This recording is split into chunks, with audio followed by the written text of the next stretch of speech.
Cheating కేసులో arrest అయిన శ్రవణ్ రావును ఒక్కరోజు కస్టడీలోకి తీసుకుని ప్రశ్నించేందుకు సీసీఎస్ పోలీసులకు అనుమతించింది నాంపల్లి కోర్టు. శ్రవణ్ రావును 5 రోజుల పాటు తమ కస్టడీకి ఇవ్వాలని నాంపల్లి కోర్టులో పిటిషన్ వేశారు సీసీఎస్ పోలీసులు. అయితే ఒక్కరోజు కస్టడీకి అనుమతించింది కోర్టు. ప్రస్తుతం చంచల్గూడ జైల్లో ఉన్న శ్రవణ్ రావును కస్టడీలోకి తీసుకోనున్నారు పోలీసులు. తిరిగి సాయంత్రం 5:30కు కోర్టులో హాజరుపరుస్తారు. తన దగ్గర శ్రవణ్ రావు 6.5 కోట్ల రూపాయలు తీసుకుని మోసం చేసినట్టు ఆకర్ష కృష్ణ ఫిర్యాదు చేశారు. దీంతో శ్రవణ్ రావుపై మోసం కేసు నమోదైంది.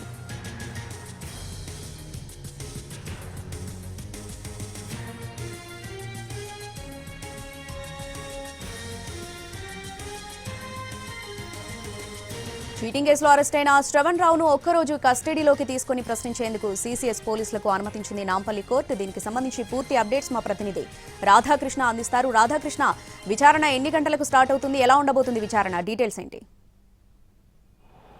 శ్రావణి, మరికొద్ది సేపట్లో చెంచల్గూడ జైలు నుండి శ్రవణ్ రావుని అదుపులోకి తీసుకోబోతున్నారు. ఇప్పటికే సీసీఎస్కి సంబంధించిన టీం అక్కడ చెంచల్గూడ జైలుకు వెళ్ళింది. మరికొద్ది సేపట్లో అతన్ని కస్టడీలోకి తీసుకొని ప్రస్తుతం మనం చూస్తున్న సెంట్రల్ క్రైమ్ స్టేషన్కి నేరుగా తీసుకొని రాబోతున్నారు. ఇతను బంజారా హిల్స్కు సంబంధించిన అఖండ ఇన్ఫ్రాటెక్ కంపెనీకి దాదాపు 6 కోట్ల నగదుకు పైగా కూడా మోసం చేశాడు. ఇతను 2022 జూన్లో బెంగళూరు సండూరుకు సంబంధించిన ఒక కంపెనీ పేరు చెప్పాడు.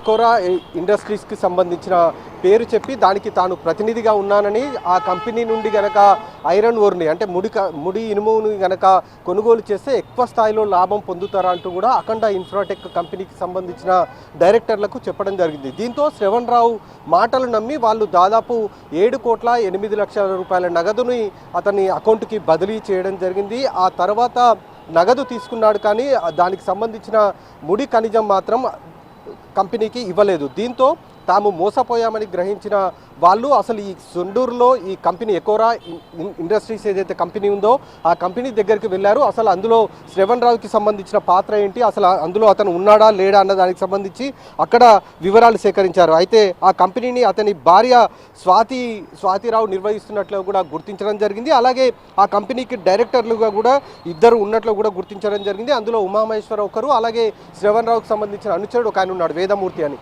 వీళ్ళిద్దరు కూడా ఆ అకౌంట్ డబ్బు మొత్తాన్ని కూడా శ్రవణ్ రావుకి బదిలీ చేసినట్లు కూడా గుర్తించి ఆ తర్వాత సెంట్రల్ క్రైమ్ స్టేషన్లో ఫిర్యాదు చేయడం జరిగింది. అయితే అప్పటికే అతను శ్రవణ్ రావు విదేశాలకు పారిపోయినట్లు కూడా గుర్తించడం జరిగింది.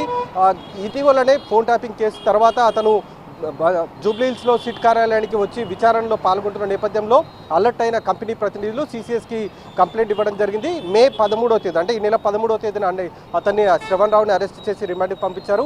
5 రోజుల కస్టడీ కోరితే ఇవాళ ఒకరోజు అతన్ని కస్టడీ ఇవ్వడం జరిగింది. ఇవాళ సాయంత్రం వరకు అతని కస్టడీలో విచారించబోతున్నారు. ఆ డబ్బు మొత్తం ఏం చేశారు, ఏ విధంగా వాళ్ళని మోసం చేశారు అన్న దానికి సంబంధించి, ఎందుకంటే ఈ కేసులో ఇంకా 3 నిందితులు కూడా ఉన్నారు కాబట్టి వాళ్ళ పాత్ర ఎంతవరకు ఉందన్న దానికి సంబంధించి ఈ విచారణలో నిగ్గు తేల్చనున్నారు సీసీఎస్. శ్రావణి.